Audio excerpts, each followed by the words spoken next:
Tamil Nadu CM ప్రమాణ స్వీకార కార్యక్రమంపై వివాదం నెలకొంది. సీఎం విజయ్పై వామపక్షాలు వీసీకే ఆగ్రహం వ్యక్తం చేశాయి.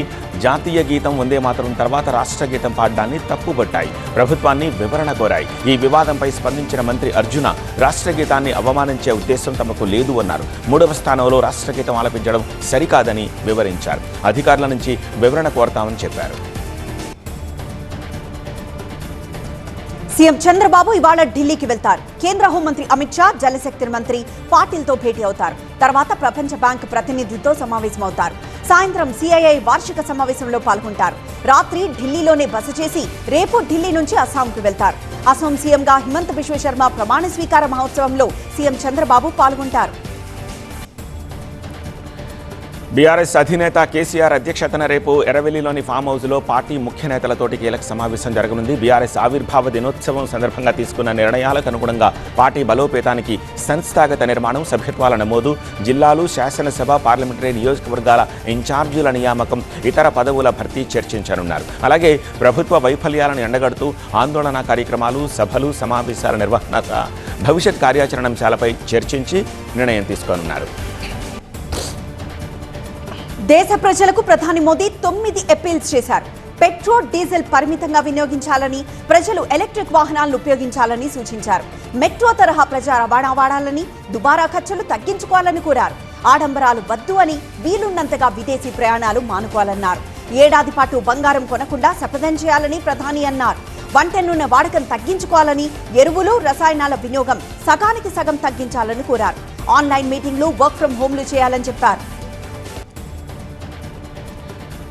పరేడ్ గ్రౌండ్స్ సభలో కేంద్ర మంత్రి బండి సంజయ్ ఎమోషనల్ అయ్యారు. జై శ్రీరామ్ అంటే డబ్బులు రాలుతాయా అంటూ కాంగ్రెస్ నేతలు ప్రశ్నిస్తున్నారని, ఆ నినాదంతోనే బెంగాల్లో గెలిచామని గుర్తు చేశారు. ఇక తనపై వచ్చిన ఆరోపణలను సభావేదిక నుంచే ఖండించారు ఆయన. పార్టీ తల వంచుకునే పనులు తానెప్పుడూ చెయ్యబోను అన్నారు. తెలంగాణ కోసం రాజకీయాలు పక్కన పెట్టి అభివృద్ధిపై దృష్టి పెడతామని సీఎం రేవంత్ అన్నారు. హెచ్ఐసిసిలో ప్రధాని మోదీ హాజరైన కార్యక్రమంలో పాల్గొన్న సీఎం రేవంత్ తెలంగాణకు తగిన ప్రాధాన్యత లభించడం లేదన్నారు. తెలంగాణ అభివృద్ధి దేశానికి ఎంతో కీలకమని అభిప్రాయపడ్డారు. రాష్ట్ర అభివృద్ధిపై ప్రణాళికలు రూపొందించామని, 2 గంటల సమయం వెచ్చించి రివ్యూ చేయాలని ప్రధానికి విజ్ఞప్తి చేశారు. పేద ప్రజలకు డబుల్ బెడ్రూమ్ ఇళ్లను అందించి వారి అభివృద్ధి కోసం పనిచేస్తున్నామని ఎమ్మెల్యే ప్రేమ్ సాగర్ రావు స్పష్టం చేశారు. మంచిర్యాలలోని రాజీవ్ నగర్లో నిర్మించిన డబుల్ ఇళ్లను రెవెన్యూ, మున్సిపల్ గృహ నిర్మాణ శాఖ అధికారులతో కలిసి పరిశీలించారు. డబుల్ బెడ్రూమ్ ఇళ్ల లబ్ధిదారుల దగ్గర ఎవరైనా డబ్బులు తీసుకుంటే మాత్రం సహించేది లేదని ఎమ్మెల్యే హెచ్చరించారు. నిజామాబాద్ జిల్లా బాల్కొండలో నియోజకవర్గంలో ధాన్యం కొనుగోళ్లు నత్తనడకన సాగుతున్నాయని మాజీ మంత్రి వేముల ప్రశాంత్ రెడ్డి ఆరోపించారు. రైతుల పట్ల ప్రభుత్వం చాలా నిర్లక్ష్యంగా వ్యవహరిస్తోందన్నారు.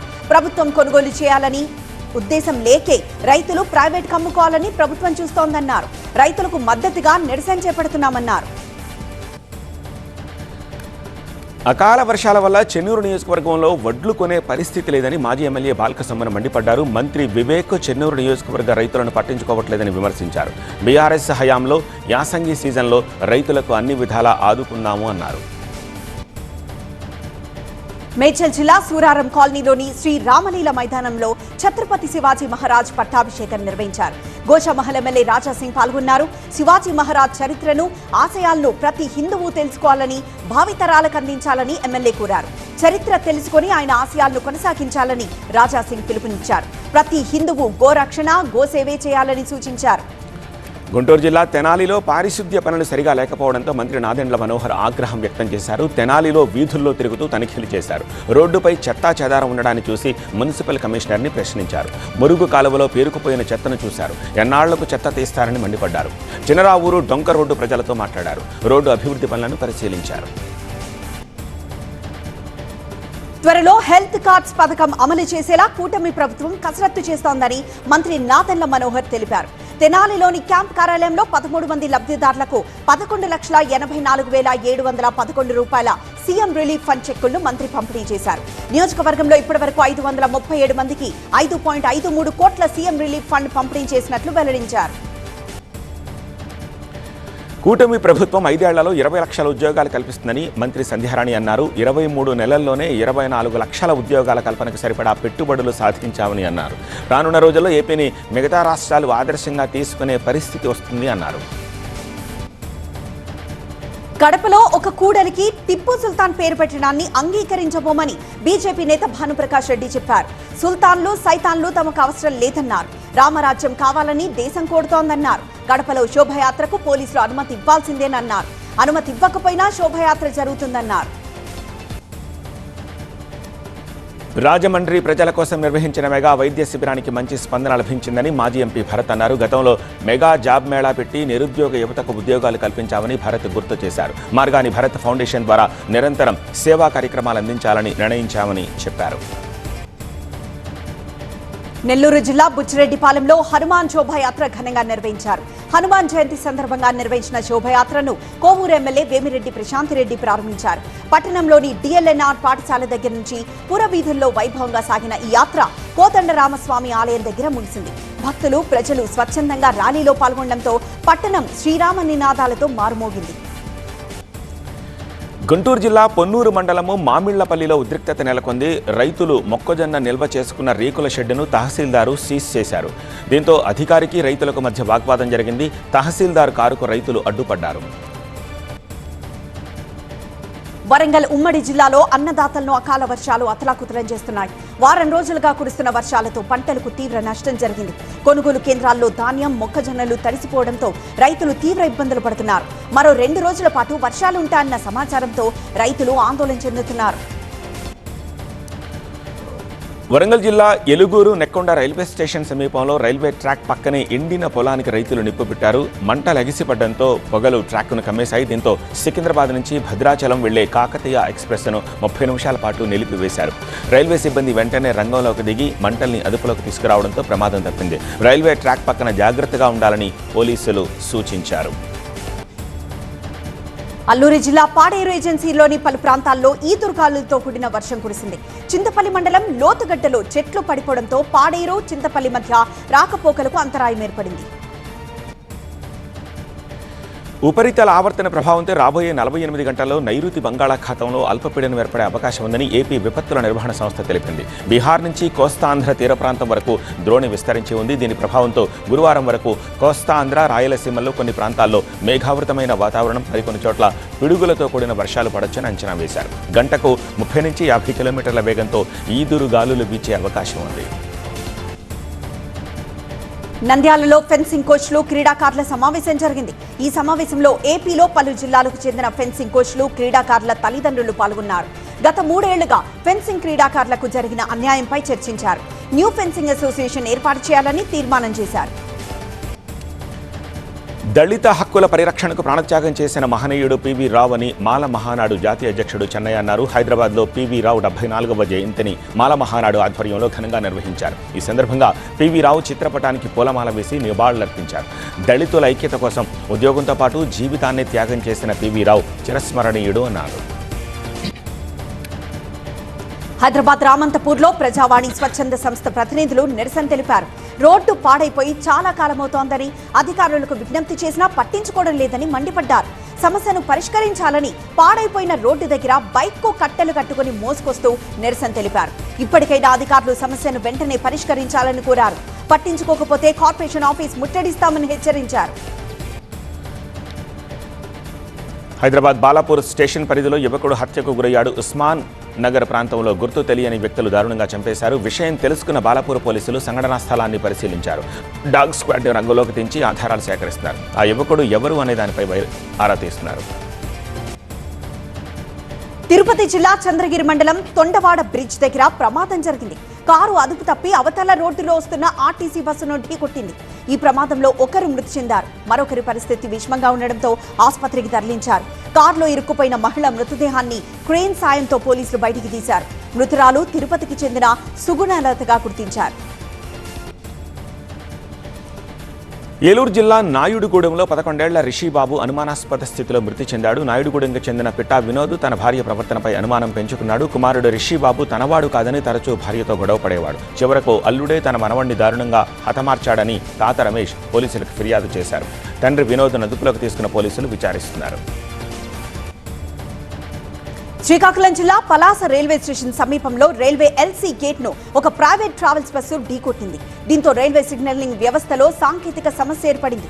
రైల్వే గేటు దెబ్బతినడంతో ఇరువైపులా ట్రాఫిక్ జామ్ అయింది. విషయం తెలుసుకున్న రైల్వే సిబ్బంది ఘటనా స్థలానికి చేరుకుని గేటు మరమ్మతులు చేపట్టారు. ట్రాఫిక్ లో ఇరుక్కుపోయిన వాహనదారులు తీవ్ర ఇబ్బందులు పడ్డారు. ప్రతి వ్యక్తి తన వంతు బాధ్యతగా సమాజానికి ఎంతో కొంత సేవ చేయాలని టీపీసీసీ ఉపాధ్యక్షుడు కమ్మ కార్పొరేషన్ చైర్మన్ బండి రమేష్ అన్నారు. యశోద హాస్పిటల్ సహకారంతో కాంగ్రెస్ నాయకుడు సాయిబాబా చౌదరి ఆధ్వర్యంలో వసంతనగర్ డివిజన్ సర్దార్ పటేల్ నగర్లో ఉచిత వైద్య శిబిరం నిర్వహించారు. కూకట్పల్లి కాంగ్రెస్ ఇన్ఛార్జి బండి రమేష్ ఈ శిబిరానికి హాజరై స్వయంగా పలు ఆరోగ్య పరీక్షలు చేయించుకున్నారు. ఈ శిబిరంలో 100 మందికి డాక్టర్లు ఆరోగ్య పరీక్షలు నిర్వహించి మందులు అందించారు. వైద్య పరీక్షలు తరచూ నిర్వహించుకోవడం ద్వారా ముందు జాగ్రత్త చర్యలు తీసుకోవడానికి వీలవుతుందని నేతలన్నారు. శ్రీకాకుళం అరసవల్లిలోని శ్రీ సూర్యనారాయణ స్వామివారి ఆలయానికి భక్తులు పోటెత్తారు. స్వామివారిని దర్శించుకుని తమ మొక్కులు చెల్లించుకున్నారు. ఉదయం నుంచి క్యూ లైన్లలో భారీగా బారులు తీరారు. భక్తుల రద్దీ దృష్ట్యా ఆలయ అధికారులు క్యూ లైన్లలో చలువ పందిళ్లను ఏర్పాటు చేశారు. నిన్న ఒక్కరోజే 12,29,000 ఆదాయం ఆలయానికి వచ్చినట్లు ఆలయ అధికారులు తెలిపారు. ఏలూరు జిల్లా జంగారెడ్డిగూడెం, బుట్టాయిగూడెం మండలాల్లో ఈదురుగాలులతో కూడిన వర్షం బీభత్సం సృష్టించింది. వర్షం ధాటికి ఎక్కడికక్కడ చెట్ల కొమ్మలు విరిగి రోడ్లపై పడ్డాయి. విద్యుత్ తీగలు నేలపై తెగిపడి అంతరాయం కలిగించాయి. వైసీపీలో అన్యాయం జరిగిందనే జనసేనలోకి వచ్చానని జనసేన నేత బాలినేని శ్రీనివాసరెడ్డి అన్నారు. జనసేనలో ప్రాధాన్యత ఉంది కాబట్టే కొనసాగుతున్నా అని చెప్పారు. తనపై వైసీపీ తప్పుడు ప్రచారం చేయడం తగదన్నారు. ఒకవేళ జనసేనలో అన్యాయం జరిగినా వైసీపీకి వచ్చిన బాధ ఏంటి అని ప్రశ్నించారు. తమిళ రాజకీయాలతో ఏపీ రాజకీయాలు పోల్చడం అవివేకమన్నారు. డీఎంకే శాసనసభాపక్ష నేతగా ఉదయనిధి స్టాలిన్ ఎన్నికయ్యారు. ఉదయనిధి స్టాలిన్ను డీఎంకే ఎమ్మెల్యేలు ఎన్నుకున్నారు. అసెంబ్లీలో ప్రతిపక్ష నేతగా ఉదయనిధి స్టాలిన్ వ్యవహరించనున్నారు. గుజరాత్లో ప్రధాని మోదీ పర్యటిస్తున్నారు. ఇవాళ ఉదయం 10 గంటలకు సోమనాథ్ ఆలయంలో జరిగే అమృత్ మహోత్సవంలో పాల్గొనున్నారు. సాయంత్రం వడోదరలో సర్దార్ ధామ్ హాస్టల్ను ప్రారంభిస్తారు. మధ్యప్రదేశ్ ముఖ్యమంత్రి మోహన్ యాదవ్ షియోపూర్లోని కునో జాతీయ పార్కును సందర్శించారు. చీతా సఫారీ, చీతా ఆసుపత్రి, నిఘా కేంద్రాన్ని తనిఖీ చేశారు. అనంతరం అటవీ శాఖ అధికారులతో కలిసి రివ్యూ చేశారు. పశ్చిమ బెంగాల్లో బీజేపీ ప్రభుత్వం కొలువుదీరడంతో హౌరాలోని నభన్నా సచివాలయం కాషాయ కాంతులతో వెలిగిపోతోంది. ఇవాళ నభన్నా సభాగృహలో ముఖ్యమంత్రి సువేందు అధికారి పోలీసు అధికారులతో సమావేశం కానున్నారు. శాంతి భద్రతల విషయంలో కీలక నిర్ణయాలు తీసుకోనున్నారు. హింసకు తావులేని పాలన సాగుతుందని సీఎం అన్నారు. South Indian film producers association ఒక కీలక ప్రకటనను విడుదల చేసింది. ప్రస్తుతం దక్షిణాది సినిమాలు ఎదుర్కొంటున్న పలు అంశాల మీద చర్చించడానికి కొచ్చిలో జూన్లో సమావేశాన్ని నిర్వహించనున్నట్లు తెలిపింది. థియేట్రికల్ రిలీజ్ల నుంచి ఓటీటీ స్ట్రీమింగ్ వరకు పలు అంశాల మీద చర్చ జరపనున్నట్లు తెలిపింది. ప్రభాస్ హీరోగా సందీప్ రెడ్డి వంగా దర్శకత్వంలో స్పిరిట్ మూవీ తెరకెక్కుతోంది. తాజాగా స్టార్ట్ అయ్యే షెడ్యూల్లో భారీ యాక్షన్ సీక్వెన్స్ని ప్లాన్ చేశారు. దాదాపు 2 నెలల పాటు ఈ షెడ్యూల్ ఉండనుంది. స్పిరిట్లో ప్రభాస్ సరసన తృప్తి దిమ్రీ నటిస్తున్నారు. కాక్టైల్ 2 త్వరలో ప్రేక్షకుల ముందుకు రానుంది. ఈ సినిమా తర్వాత అమిత్ శర్మతో షాహిద్ చేసే ప్రాజెక్టులో నాయకులుగా జాన్వీ కపూర్, కియారా అద్వానీ పేర్లు పరిశీలనలో ఉన్నాయి. ప్రస్తుతం ఈ మూవీ స్క్రిప్ట్ దశలో ఉంది. ఐపీఎల్లో ముంబైపై బెంగళూరు విజయం సాధించింది. ఆఖరి బంతి వరకు నరాలు తెగే ఉత్కంఠ నడుపసాగిన పోరులో ఆర్సీబీ 2 వికెట్ల తేడాతో ముంబైను ఓడించింది. ముంబైపై విజయంతో ఆర్సీబీ టేబుల్ పట్టికలో టాప్ ప్లేస్లోకి దూసుకెళ్లింది. భువనేశ్వర్ కుమార్ని ప్లేయర్ ఆఫ్ ద మ్యాచ్ వరించింది. లక్నో సూపర్ జైంట్స్ పై చెన్నై సూపర్ కింగ్స్ విజయ్ బేరి మోగించింది. ఎల్ఎస్జీ 204 పరుగుల లక్ష్యాన్ని 19.2 ఓవర్లలో 5 వికెట్లు కోల్పోయి సీఎస్కే చాటించింది. సీఎస్కే బ్యాటర్ ఉర్విల్ పటేల్ 23 బంతుల్లో 65 పరుగులు చేసి అద్దరగొట్టాడు. 13 బంతుల్లోనే హాఫ్ సెంచరీ చేశాడు. సీఎస్కే బౌలర్లలో జేమీ ఓవర్టన్ 3 వికెట్లు తీసి ప్లేయర్ ఆఫ్ ది మ్యాచ్ గా ఎంపికయ్యాడు.